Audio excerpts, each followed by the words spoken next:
a very complex topic. I think a lot of you have probably been through a lot of training, a lot of facilitated workshops. You've probably been through coaching, and motivation is kind of one of those complex things that we have to try to work through. Okay. So I'm not here to give you cut and dry solutions, but what I'm going to do is spend some time discussing with you what are some of the key things that we can actually do to motivate our team members at the workplace. Okay. So in the next hour, right, and I hope you keep it interactive, please use the group chat, share with me some of your challenges, share with me some of your things that you've done, right? Any comments, questions, please feel free to let it flow, okay? So when you let it flow, right, I mean, we will have a very interactive discussion here today. Okay? So this is what I hope we can achieve here today, all right? So the first thing is just to give you a quick speaker's profile of myself. And I know that probably some of you may have seen me 2 weeks ago or 2 or 3 weeks ago on another session when I was doing things like effective management of conflict. Right. So if you have attended that, you've seen me, or if you attended any of the other webinars in A-Star, you may have seen me as well. Okay. My name is Sanjay Mehta. I'm a consultant and executive coach, and my forte is in leadership development programs. And me and Raymond, that's why Raymond's name came up. Raymond and I are together in an organization called Enable, right? So we are co-partners, co-founding partners in this organization. And our job really is to develop a lot of leadership development solutions and also talent development solution, which includes anything from assessments all the way down to training, coaching, and also doing some post analysis as well. Right. So this is something that we've been doing, and I've been doing this for about 11 years. And Raymond and I have been together for about 3 years, right, in this company itself. If you wish to know more about me, right, I actually come from a technology background. I was in the IT field for almost 20 years prior to coming into this area, consulting and leadership development for the last 11 years. Okay, I spent a bulk of my time at an MNC called Microsoft, which you guys may be familiar with. So a lot of my experience comes from running teams and being leaders of different types of projects and groups, and also regions within the Microsoft world itself. Okay, so if you feel free to connect, the QR code is there. You feel free to connect with me on LinkedIn, right? And we can chat further on or if you have any questions. Right? So today I'm going to just quickly go through learning objectives. These are learning objectives that we set. And you might think, right, hey, looking at those learning objectives, how are these things very important in terms of motivation? And we'll find out in a minute, right? I think the important thing we have to think about, right, is the clarity of how we approach people is very, very key. So that's why we talk about vision and goals a lot, okay? Communication, right, without a doubt, right? We've always talked about communication. So how do we communicate in a way that works for us, okay? How do we create an environment where people enjoy to working, right? In a cohesive, people like each other and things like that. And finally, and not least, right, probably this is the most important, right? How as a leader, do we keep ourselves energized? Do we keep ourselves motivated, right? In order to motivate others, okay? Yeah, if we are just going through the motion, you'll find that, you know, people will not get motivated either. Okay? So that's the couple of things we will try to address for the day today. So I'll quickly send you the group chat. And maybe in the group chat, you can tell me, what is motivation? What is motivation?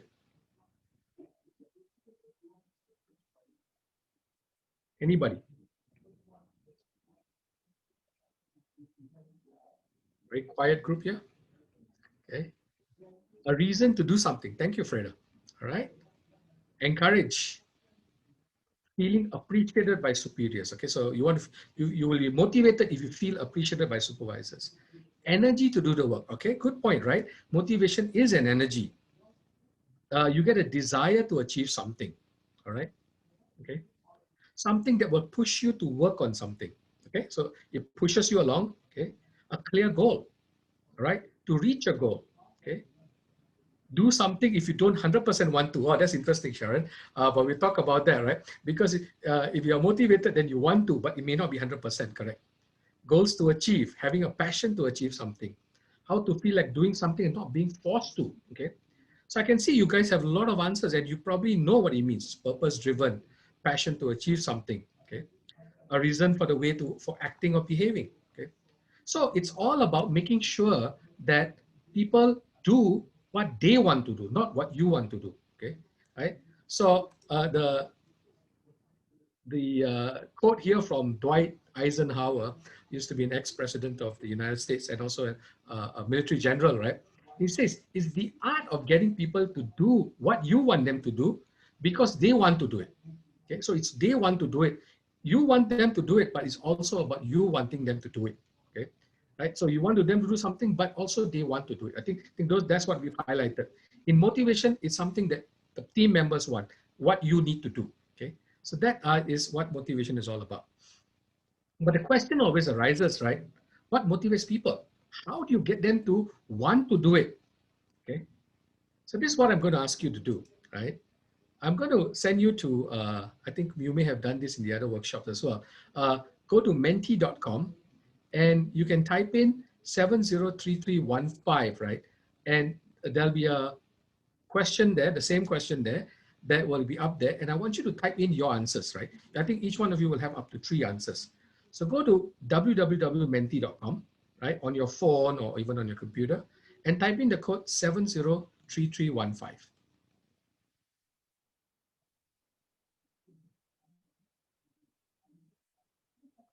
Okay. So the question is, what do you think motivates your team members at work? What are the factors? What do you think? Okay, let me go to the site itself.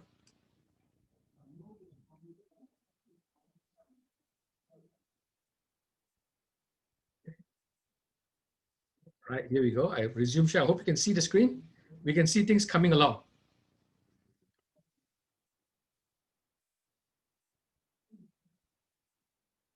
See the big one that stands in the middle, right?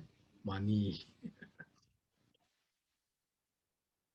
And that's typically it, right? A lot of things. Rewards, achievement. Okay, so the big ones there, bonus. Okay, lots coming through here. Oh, look at that. Okay, but you see a lot of little ones as well, right? While you see the big ones like money, achievement, recognition, rewards, right? There are also other little things that you think about: appreciation, praise, higher purpose, right? Friends, okay? Ratings, ratings. I see ratings there. Okay, um, supporting, right? Support, right? You see a lot of other little things that also make a difference. Okay, right? And money is always the big thing, right? Because money is necessary for our survival, right? That is the important thing. If we don't have money, we won't be motivated at all. But if we do have money, the question is how much money is enough for us to be motivated. Okay? So that's what we have to think about. Okay? So money is a motivator, but it has its shelf life, right? It's a limit to how much you can motivate people on money. But it is something that we need. Okay? So what I'm going to do is I'm going to go back to the slides. Thank you for your sharing here. Very nicely done. Okay. And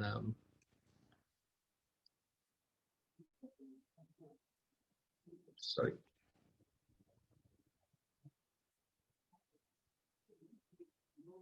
Okay, let me resume the share.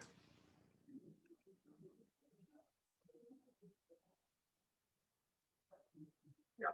Somebody said this depends. Your said this depends on where you're at. Yeah, exactly. It makes a difference. Whoever you are, whatever you're doing, the motivation depends on what your role is as well. Okay.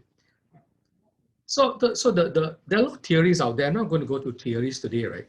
But I think Hertzberg motivation theory kind of encapsulate what motivation is all about in organizations. Okay. And what he says is that, there are two things that we have, right? What are motivators and something called hygiene, right? And hygiene is something that's baseline, right? Something that say, oh, this is something that we must have, right? It's a baseline. If we don't have, we are dissatisfied. Okay. So there's some examples out there, right? So we talk about money, right? I must have pay that is fair, right? For the work I'm doing. Okay. I must have a good working environment, right? Without that, I'm not even happy yet, right? How can I even be motivated? Now, the trouble is that in order to motivate people, right, just having the hygiene alone is not enough, right? There has to be other things that motivate people to move forward, to achieve their goals, right? To work on what you want to work on, right? And these are some of the examples there, like praise, achievement, some of you have put it down there, opportunity for growth, interest, and even job satisfaction. Okay. But the mistake we normally make, right, is that we give or we say, we talk about the motivators and we try to motivate people based on the motivators here. Okay. But the problem is when there's no hygiene, these don't work. Okay. Just imagine you're not paid very well and you get praised every day. Okay. Boss comes to you, pats you on the back, but you get paid a measly salary, you get a corner office without any windows or anything of that sort, and in the basement somewhere, and you are like, okay, hey, if I'm doing such a great job, why don't you pay me, right? So nobody's going to get motivated. So the hygiene is necessary. The hygiene is like a baseline, right? So we can talk about it. It's a baseline we must have. And then we are going to work on the motivators. A lot of people just jump at the motivators. Let me help them to have job satisfaction. Let me help them to praise. But the money has not been settled. Okay. The environment has not been settled. So these are the things that become a challenge a lot of times, right? Okay. So as a leader in A-Star, right, what would you do for hygiene and motivators for a team? Okay. Now, given certain hygienes you have no control over, right? Like pay and stuff like that. But what things when it comes to hygiene you have a control over, or that you can provide to your team members, right? So go to a group chat and just share with me, what is a hygiene you would provide, okay? What are some things you do for hygiene? What are some things you do for motivators?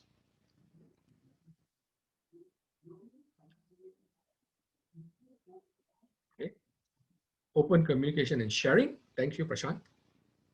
Okay, right? Okay, flexible hours. Okay, flexible hours may be in your control, right?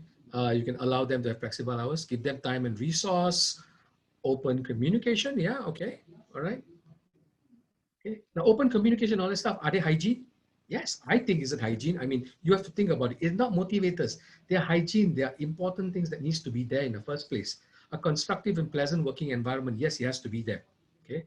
Sincere care, right? Now, sincere care is probably motivation, but then there must be hygiene. If you show a lot of sincere care, you don't have the baseline, then it becomes an issue.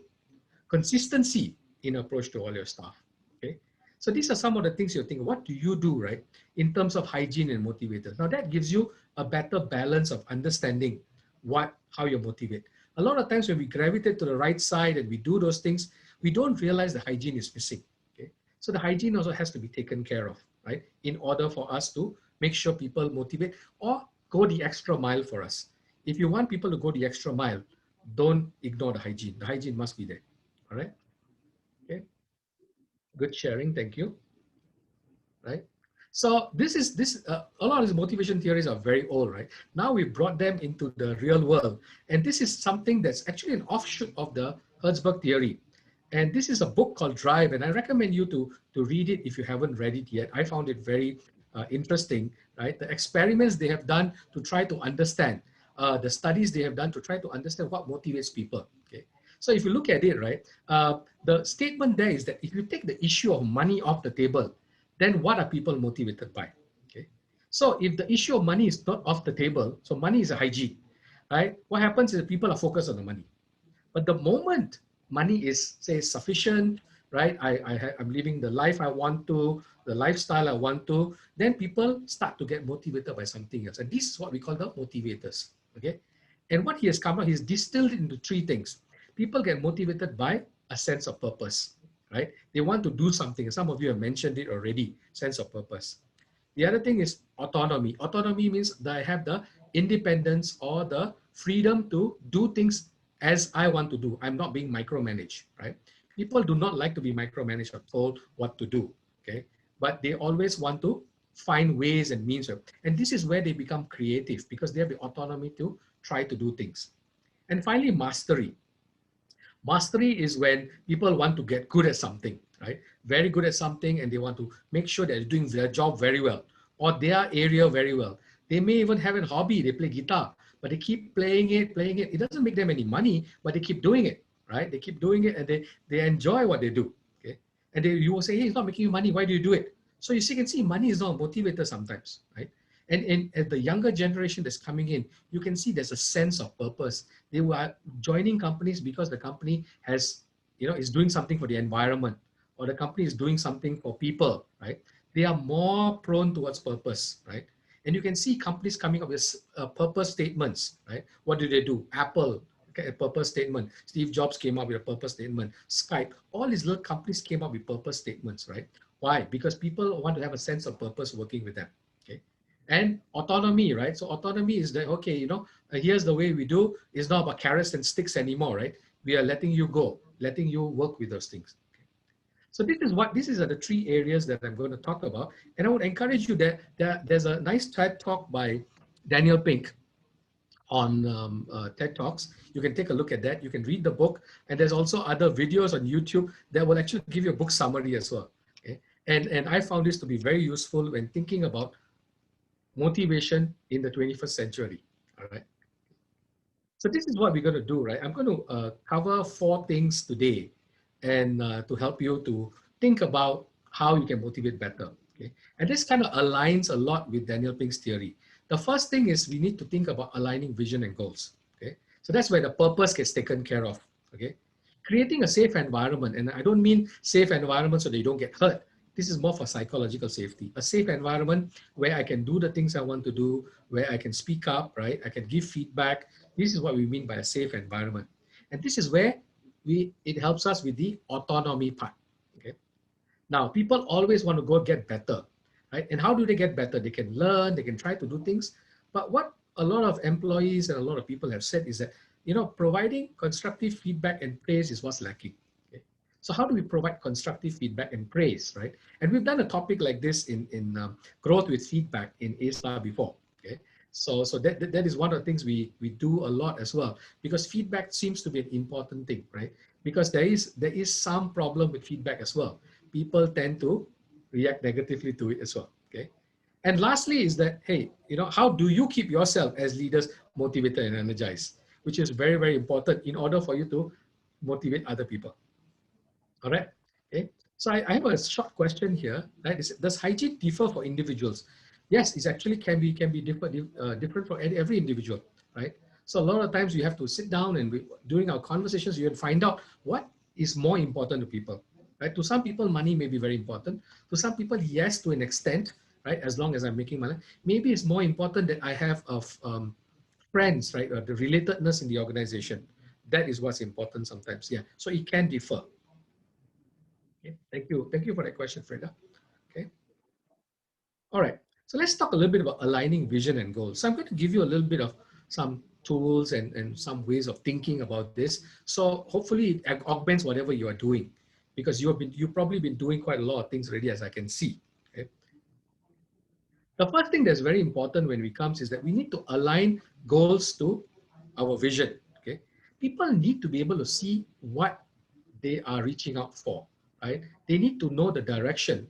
Now, in this day and age, sometimes we don't know the destination. We don't know exactly what we're going to be, but we need to be able to tell the people what is the direction our organization is taking, what's A-Star taking, what is the direction our team is taking, okay? I think that is very important for alignment perspective. So everybody is aligned. While goals can be different for each one, all the goals need to align to the vision itself. Okay. So this is one of the things that's very important. If people are going to move towards or be motivated and do things that you want to do, right, we need to align it to the mission itself. Okay. And some of these things are things that you probably know already, right? So this is one thing we just want to reinforce some of the areas that helps with motivation. Okay. So very key. Again, where the sense of purpose comes is also values, right? We have values that we now talk about in a lot of organizations. So people join us because we have certain values, compassion maybe, right? Integrity, honesty, right? These are values that are very important. This is where that sense of purpose gets heightened, because I'm working for a company that's full of integrity. I'm working for a hospital that, shows a lot of compassion, right? I'm working in the medical field, right? Which is also filled with a lot of compassion, a lot of care, right? So people have different things they gravitate to, right? Which gives them a sense of purpose of what they're doing. Okay. So when you break the barriers to motivation, right? And we always try different things. Okay. Now just to play along with you, right? If you had to comply and do what you needed to do, how much of the barrier you think will break? Does compliance break the barrier to motivation? Anybody?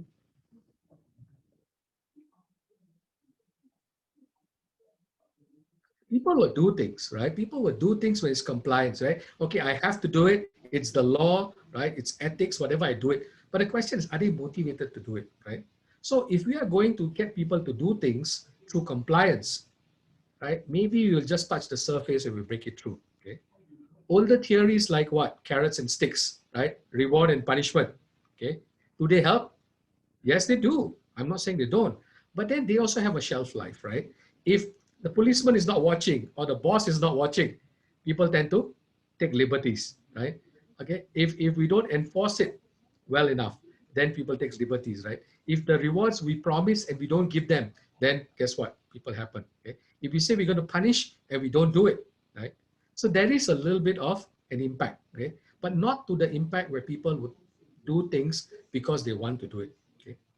However, and these two are very extrinsic motivators, right? They come from outside, okay?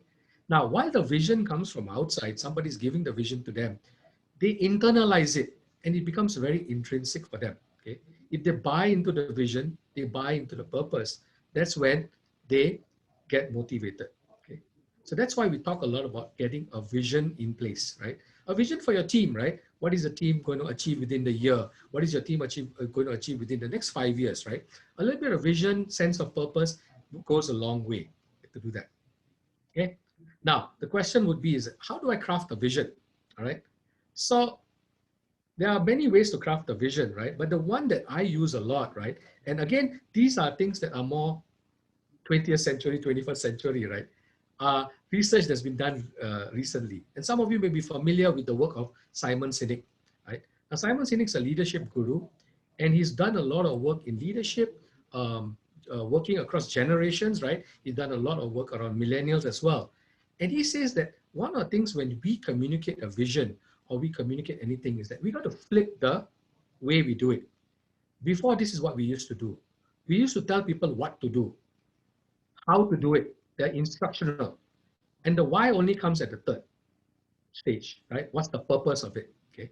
So he says, flip it around, okay? And I recommend you to read his book if you get a chance. It's called Start With Why.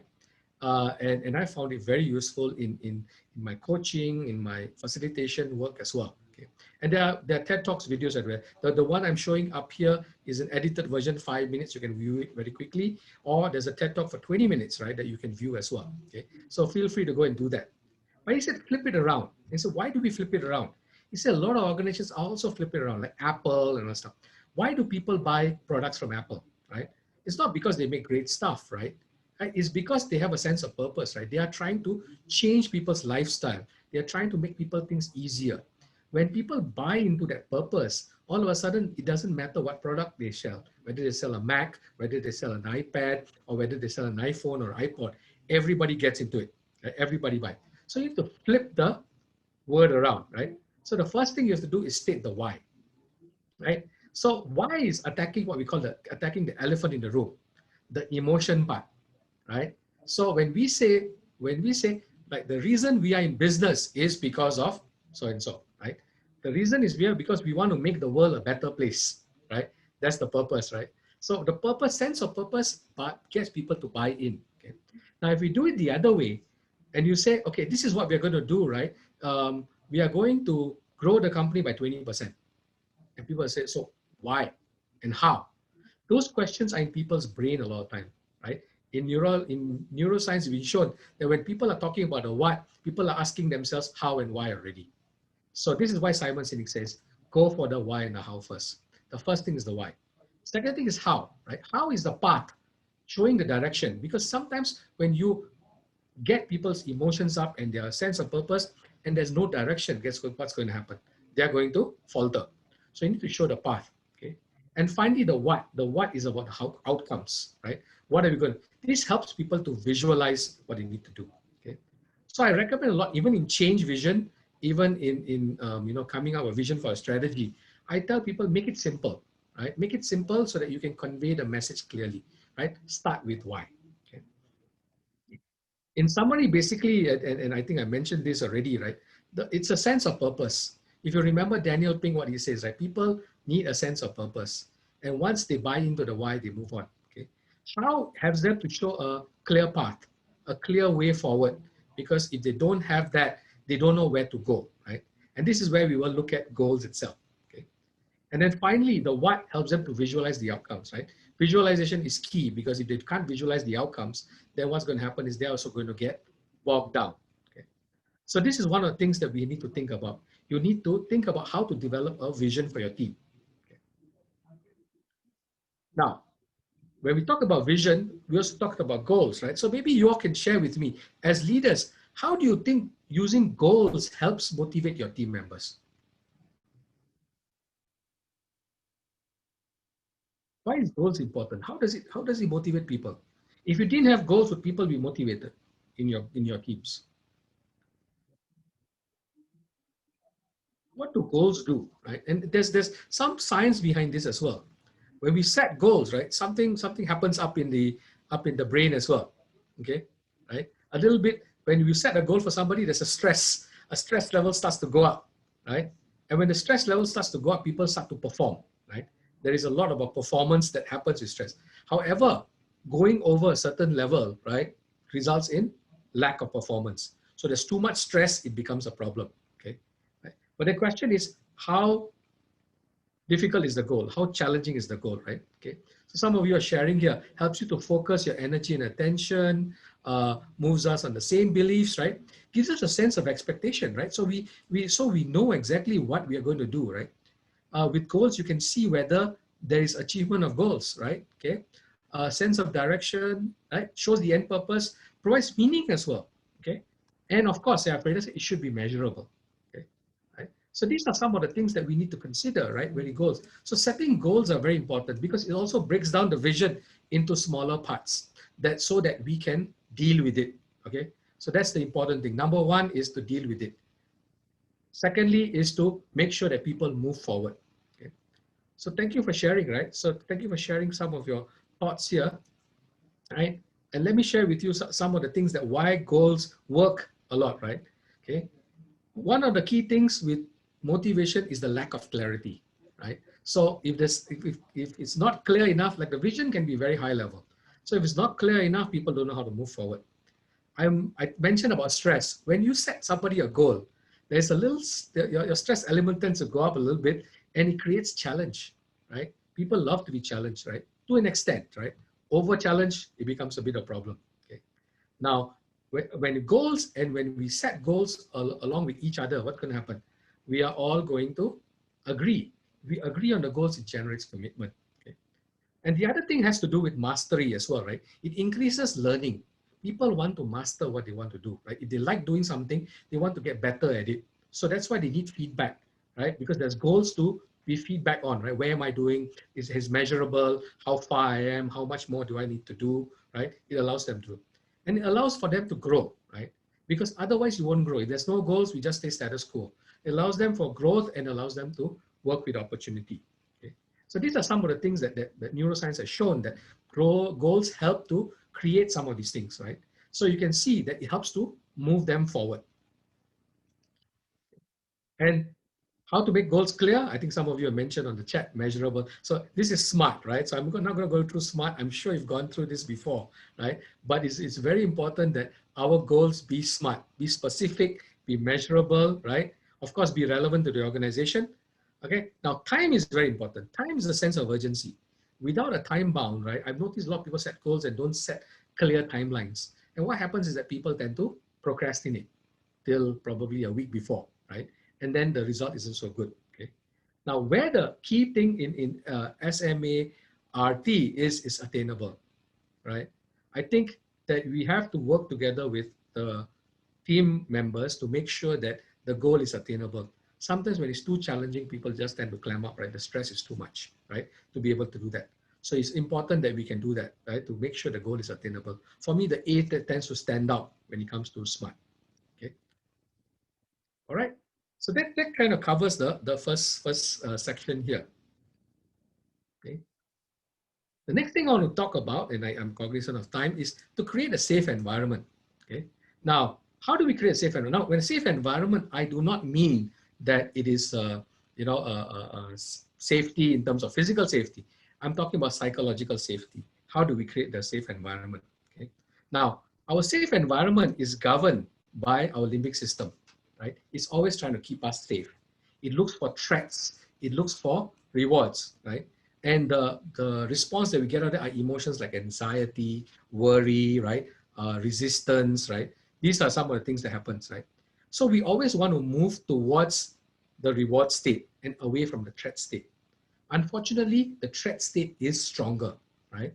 Because that's how the evolution, biological evolution has made us stronger, right? Anything from a 3-to-1 ratio to a 5-to-1 ratio. A lot of people talk about that right out there. I don't know if they can ever measure that, but it's very important. So we either survive or we thrive. Okay. So when we survive, right, we always get into the fight response and we always get into the flight or the freeze response. Okay. That stops us from doing what we want to do. Okay. So when it comes to safety, right, when you're in the away state, you're not going to be motivated at all, right? We need to move people towards a towards state, okay? So if you notice that what happens a lot of times is that when you're in the away state, all these things get affected, right? Perception, working memory, your creativity, you work with others, you go the extra mile, all gets affected, okay? Right? And the two neurotransmitters that work on the away state are the stress hormones, cortisol and adrenaline. Now, what about the toward state, where we call it the thrive state or the reward state, right? Is neurotransmitters called oxytocin and serotonin. With serotonin, oxytocin is the trust and the love hormone, and serotonin is the mood regulation, right? Keeps you calm and things like that. Okay, so when we are in a threat state, right, cortisol and adrenaline are released because we are about to flight, we are about to fly, or we are about to fight, or we are about to freeze, right? To do that. So this everything decreases when we go down there, and including motivation. However, if we can move people towards the towards state, everything kind of increases, right? To do that, okay. So people will have better productivity, will collaborate better, and of course also be more motivated. Okay. Now, how can we do this? Okay. So there's some research that's been done, right? We need to understand the factors affecting safety, right? So, or psychological safety in the organization, right? And I just want to share with you, and this has been shared with the organization a couple of times. I think Raymond does this a lot, and we both of us are trained in this area and have been certified in this area. So we use this model a lot, and we find this model very useful. And it's called the SCARF model, right? Which comes from the Neuro Institute and done by Dr. David Rock, right? Which is where our coaching certifications comes from. And he said there are 5 elements that create a problem. And these are, I mean, there are actually lots of factors, but it's distilled it down into 5, right? And these 5 are called status, certainty, autonomy, relatedness, and fairness. Okay. Now, what does this mean? Okay. Now, status is when I feel like, yeah, I'm lower than you, right? I don't have enough money than you. This is status effect, right? You are the boss, and I'm the employee. I'm the team worker, right? This is a status effect that always happens. The limbic system is very, very aware of status effect.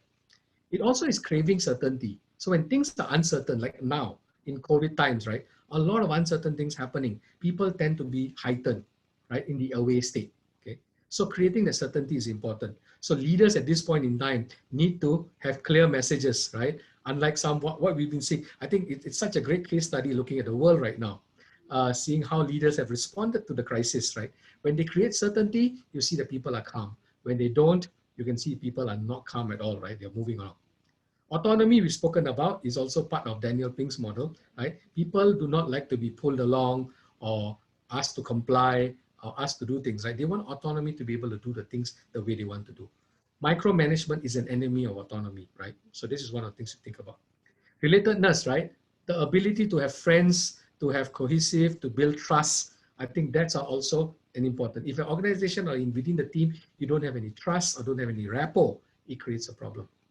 And finally, fairness. Fairness is a thing that is all of us. We want to be paid fairly, right? We want to be rewarded fairly, right? If you reward me, if it's not fair, it also affects my limbic system as well. Okay. So it's important for us to, when you create a safe environment, what will we do? Okay, right? And these are some of the things. Now, all of us will have one that is more predominant than another. Some of these things will not affect us. Okay, what are key things I do a lot of times as a leader in the past, right? Was to play down status. I never, use titles. I never used even the suffixes, Mr., Sir. I would try to get people not to be first name basis, right? Informal sessions. Sometimes we dress informally, play down the status, right? Because I want them to think of me as them. right? Rather than thinking of me as somebody else and somebody higher than that. So playing down status is important.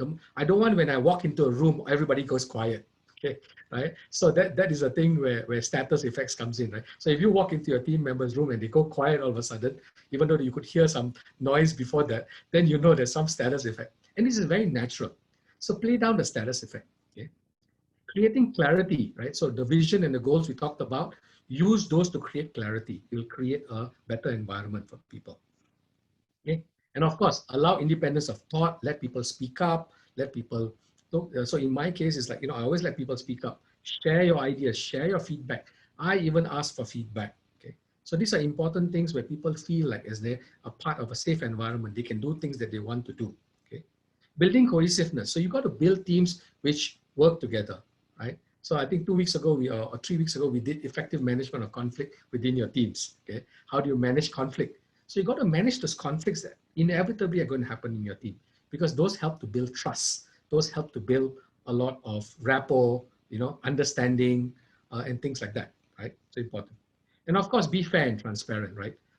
Being open book and sharing with people what you do and how you share rewards across the board, right? Sharing information, right, with everybody rather than sharing with one person and siding one person over another. Those are things that are important. Okay, right? Uh, I can share with you a lot of examples as well. You can ask me questions about it, right? How to do some of these things as well. Okay, but in the interest of time, I'm going to move on. But if you have, go to the group chat and do share with me, right? What are the things that you can think of? And I'd like you to think about it, right? Think about what can you do?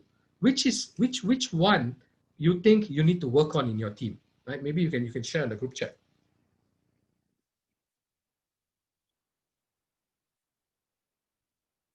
Do you need to work on status? Do you need to work on certainty? Do you need to work on um, what do you call it? Autonomy, fairness. What do you think? What do you think will help your team, right? So feel free to share on the group chat and share with us, right? What are something, maybe a takeaway for you that you can work with? Okay.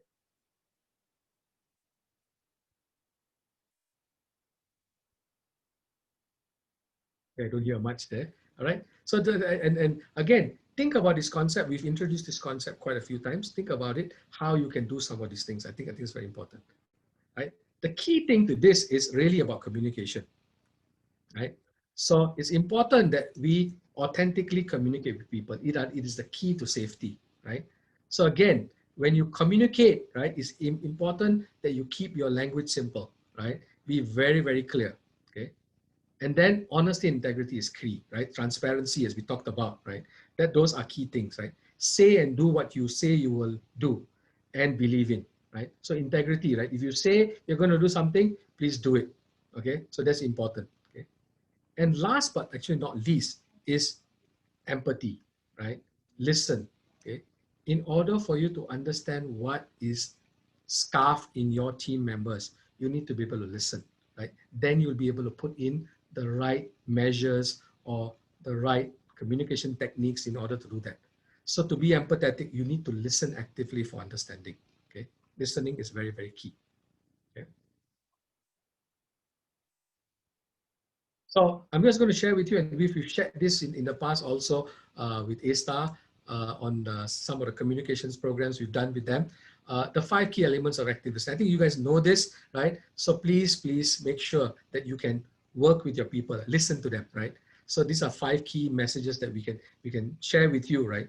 Paying attention, yeah, positive body language is key. Learning how to ask good questions, right? Okay, and listening to them, letting them complete. And once they are done, yeah, responding to them in a way where they don't feel threatened. Okay, so that is the important thing when it comes to creating a safe environment. Okay. Okay, any thoughts? Let me see. I hear something.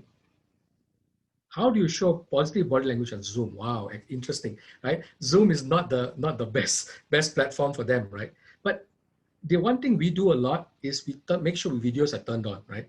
A lot of times we don't turn on videos. So when you don't turn on videos, Veronica, we can't do anything. We can't show. So the first thing is to turn on the video. Okay. So when you show body language, you can only see me. I think you can see my video right now, right? You can see me from my chest up, right? And you notice that there's a lot of gestures. I use a lot of gestures, open-handed gestures. open hands, right? Sharing with you, smile, right? Eye contact. I try to make eye contact because I look at the slides as well as the video. It can be challenging, right? But this is what we do, right? Eye contact is key, right? Eye contact is definitely key. Again, don't be stiff, right? Gestures are key, right? Those are helpful, and of course, smile here and there, right? These are the things that you shows a lot of positive body language. Head nodding, right? So if you agree with something, and you don't interrupt, you can nod your head. You can, you can do those kind of things, right? Again, culturally different places, head nodding might not mean the same thing, so you have to be careful. I've gone through that baptism of fire before, right? Where people nod, it doesn't mean they agree with you. They just acknowledge your viewpoint. So that is some of the things you have to think about. Okay. So try to create that.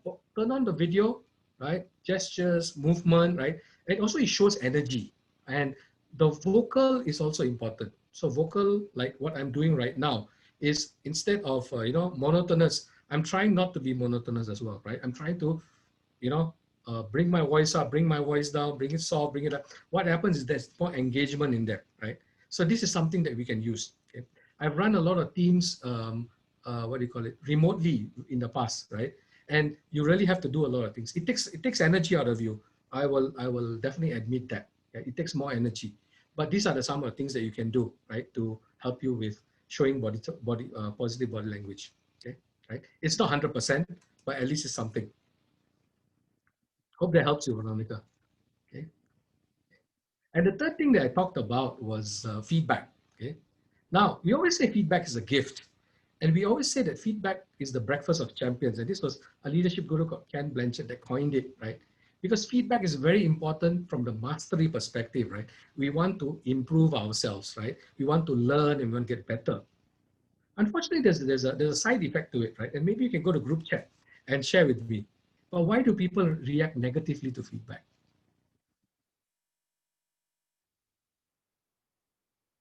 Do you react negatively to feedback? You don't have to answer that. There's a reflective question, right?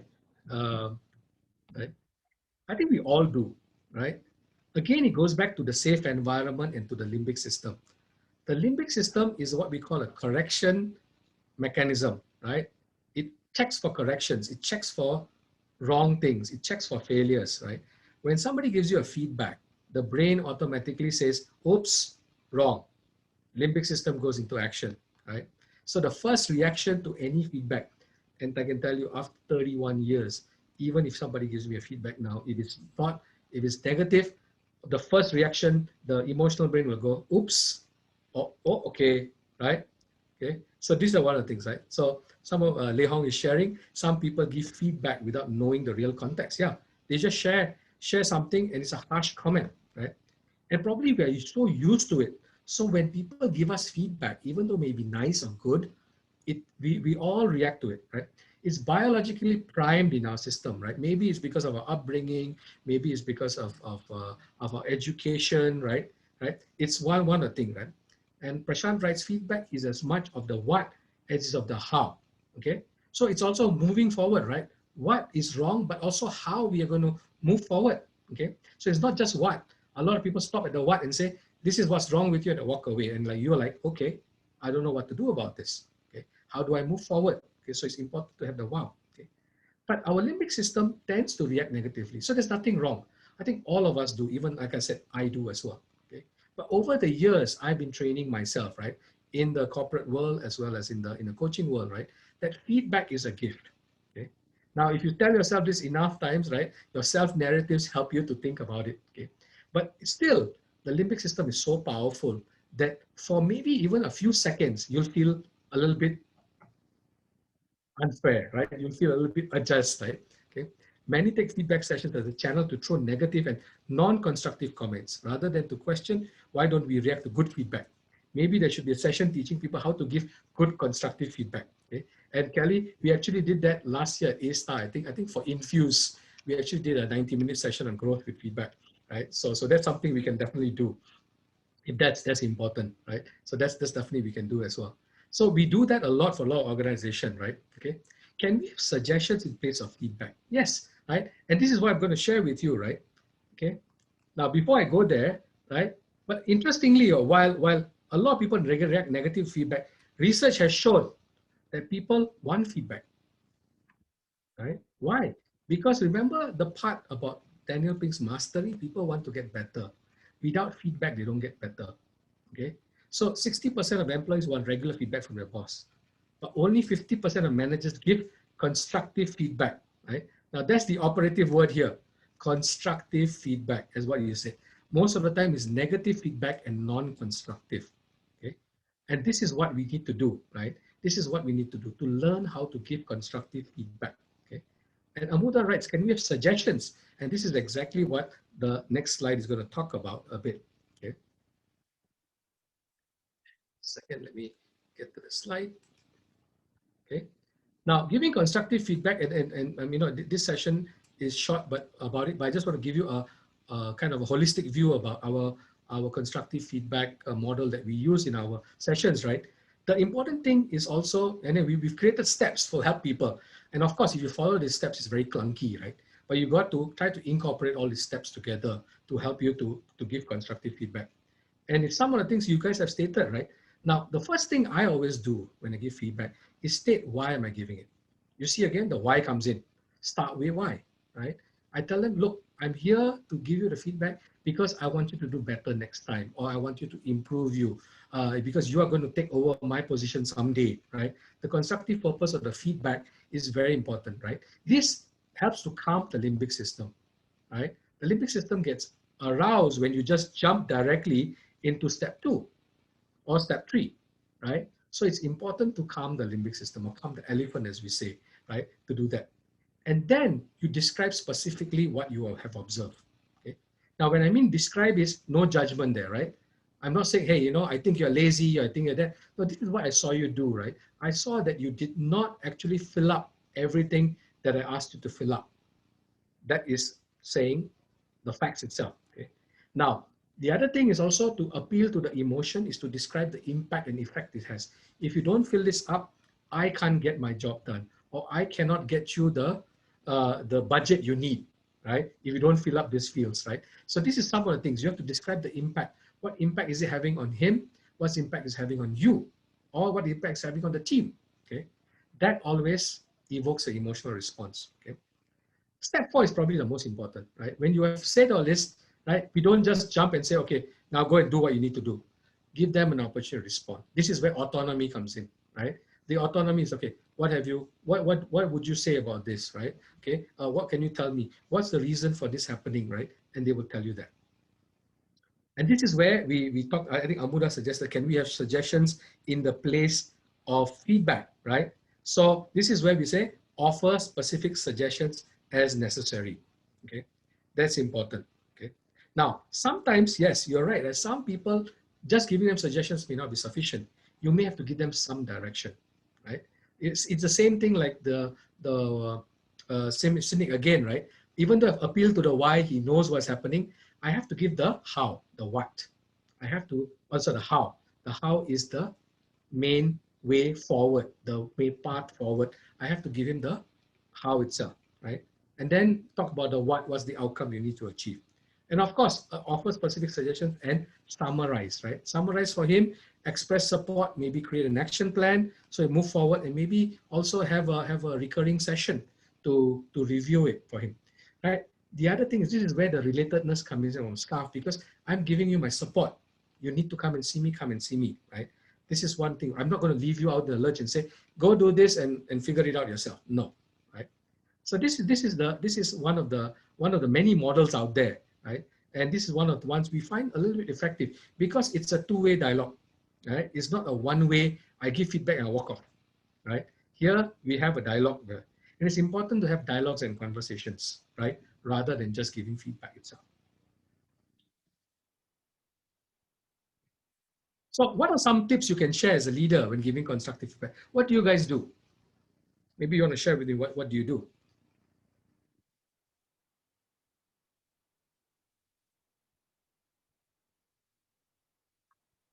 Anybody would like to share?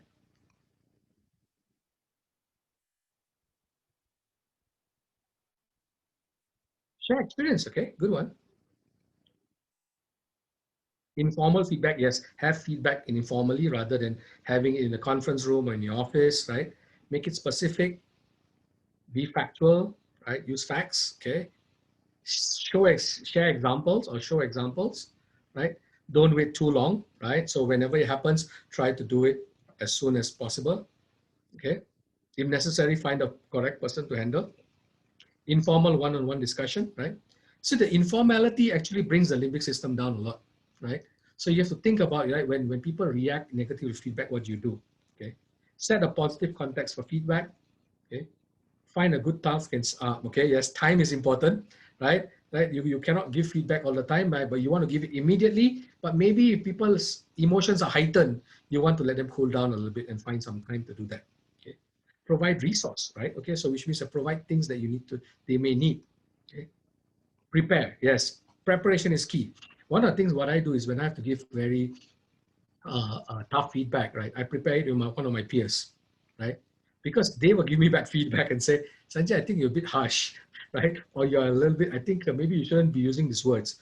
This is good, right? So sometimes when you have to give feedback and you know it's very critical and you know the person, sometimes I just practice it with a peer, right? That's important, right? Accept the fact that your feedback may not be accepted. Yes, that's fine. But you've given the feedback. I think that's important, right? Because that's where you start to learn whether the guy has a growth mindset or whether the guy has a fixed mindset. Okay. Then it becomes like it can become a performance issue later on, right? So you get a lot of data out of it when people are not accepting, right? You get a lot of data out of it about how to handle this in the future as well. Okay. Good tone, okay, using the right tone, right? Voice is very important as well, how you do. And actually it's true, sometimes we say the right words, but the tone comes out wrong, or the voice modulation comes out wrong. It's also an issue as well, okay? Thank you for your sharing there, okay? So these are just some additional things that we share. Remember the slides will be shared with you, so you can take a look at the slides later. Um, and it's important, right? When you do things like criticizing or you are giving a negative constructive feedback, privacy is important, right? But if it's good, what do? We should tell them, right? So think about some of the things that we have here, right? Okay. All right. So I'm conscious of time here. Oops. Okay. So the question also is that do we praise? Do we praise? Why do we need to praise? Anybody?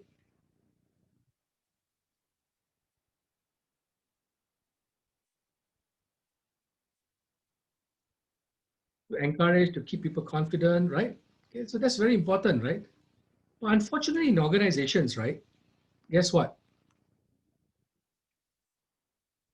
Right? While praise does matter, right? A lot of organizations and a research by Gallup survey showed that 60% of American workers receive no praise at work, right?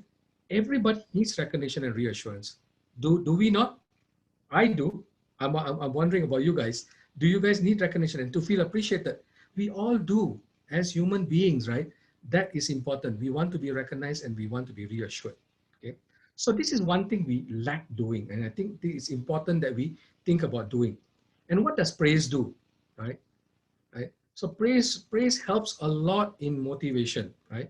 It motivates people to go the extra mile. Okay. It improves everything we spoke about today. Like, people feel a sense of purpose, pride in their jobs, loyalty is built, improves relationship. But unfortunately, we don't do it enough. We need to reflect and ask ourselves why. The important thing is that while we don't do it enough, right? We think that people may get swell-headed or big-headed and think that they're doing very well, right? The problem is that when we only give negative feedback, we don't give praise. People know what they're doing wrong, but they never know what they're doing right because they've never been given that recognition or reassurance. Okay, and it takes hardly any time and costs practically nothing. Okay, right? So it doesn't take a lot of time to give praise. And remember, praise similar to feedback needs to be specific, needs to be factual, right? A good job, and a pat in the back isn't sufficient. People want to know, right? So it's important to think about what they want to know, right? In terms of the things that they do need to do. Okay. So those are the three things that kind of covers purpose, autonomy, and mastery, right? But in order for us to do that, right? Okay, we as leaders need to keep ourselves motivated and energized. Okay, because if we merely go through the motions, right, people are going to think, hey, my boss is not motivated, then why should I be? Right? It becomes very, very contagious. Okay. So how do we do that? Okay. So it's all about self-leadership. Okay. Now, self-leadership, right, requires us to, number one, okay, be aware of our motivators. Okay, oops, sorry, right? Identify what motivates us, right? And we can keep a journal or get feedback or get diverse perspectives, okay, right? And then once we get that, we need to accept it. Remember, the limbic system tends not to accept feedback very easily. So we need to be open to changes, right? Reframe our negative thoughts and try to make a decision and move forward, okay, right? And how do we create it into habits that help us, right, on a regular basis? Create small goals, right? Create new routines, right? And of course, create an action plan and probably reflect on the outcomes, right? So it's a cycle that keeps us motivated and energized, right? Starting with what motivates us and what demotivates us. All right. So Ivan, right? So rewarding ourselves, right? That is also very important, right? To think about how we reward ourselves to keep us motivated. So these are some of the things, actions and routines that you need to create. You do something, maybe you take a break, right? You have worked well with your team, you go and do something else, right? These are some of the things that you can think about. Okay. So as a parting shot here, right, before we leave for the day, I'm going to ask you to go again to Mentimeter, right? And this is the question they're going to, what will you do as a leader to stay motivated and energized? Okay, let me go and turn on the Mentimeter for you.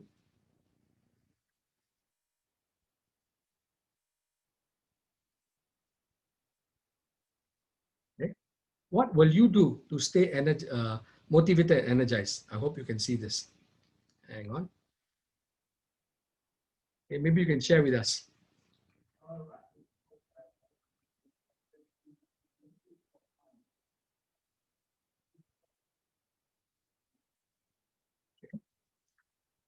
Envision the goal. I got one there. Review the goals. Money talks. Read jokes. Okay, yeah. Energize yourself.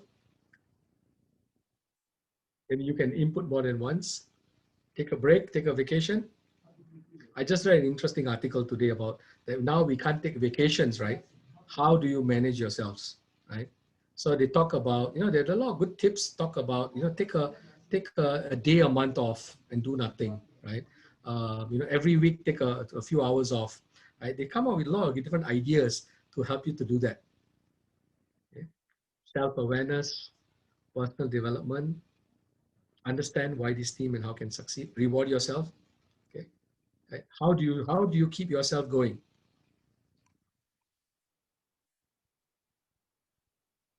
Okay, dreams, disconnect from the internet. That was one of the sharings that somebody did in the article as well, right?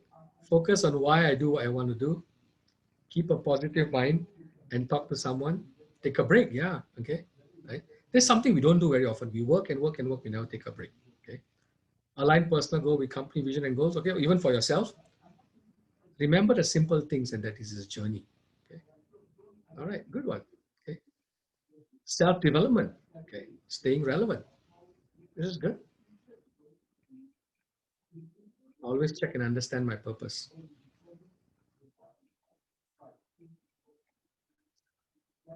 Okay. Thank you, Chixiang. Okay, so I know it's already 3 o'clock. Okay, so I'm going to stop here. Right, I'm going to just uh, hang on, just go and share my slide again.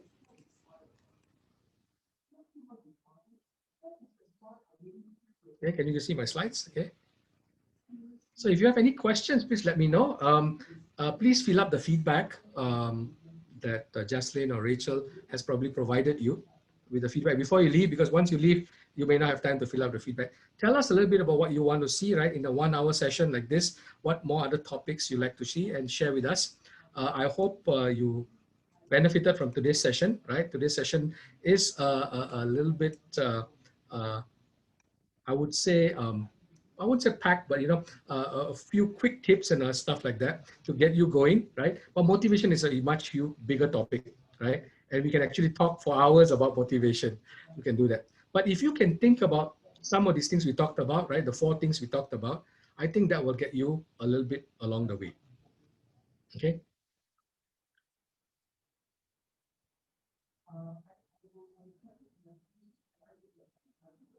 Okay. Well, thank you very much. Thank you, Lei Hong.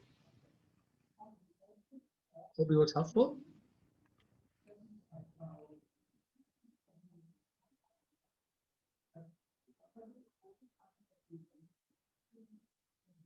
Thank you, Joanne. Thank you, Peter. Thank you, Wai Hong. Thank you, Kong Hao. Thank you. Thank you, Muda. And please feel free to connect if you want to talk about motivation on LinkedIn. Thank you, Kelly, Kathleen. Thank you, Ken Yu. Thank you, Ted.